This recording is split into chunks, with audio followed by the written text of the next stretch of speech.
উৎসবের আগে ভয়াবহ মন্দা গাড়ি বিক্রিতে রেকর্ড সংখ্যায় বাড়ছে শোরুমগুলিতে মজুত গাড়ির সংখ্যা। এই মুহূর্তে প্রায় ৮ লক্ষ গাড়ি মজুত রয়েছে বলে জানা যাচ্ছে, যার বাজার মূল্য ৭৪,০০০ কোটি টাকা।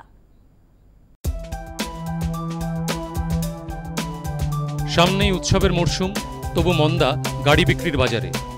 সাধারণত উৎসবের সময় গাড়ি কেনার চাহিদা বাড়ে, কিন্তু federation of automobile dealers association বা ফাডা জানাচ্ছে, চলতি মাসে দেশে যাত্রীবাহী গাড়ি বিক্রির দোকানগুলিতে মজুদ গাড়ির সংখ্যা রেকর্ড ছাড়িয়েছে।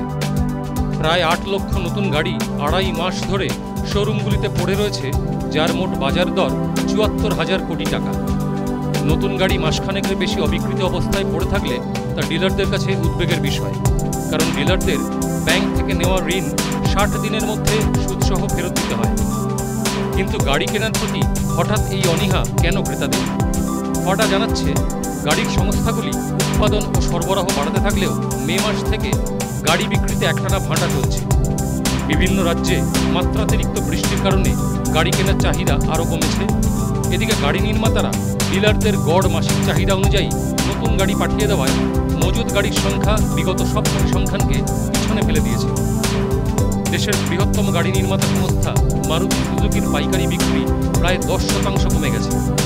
কমেছে টাটা মোটরস, মাহিন্দ্রা, টয়োটার মতো অন্যান্য সংস্থার যাত্রীবাহী গাড়ির বিক্রিও।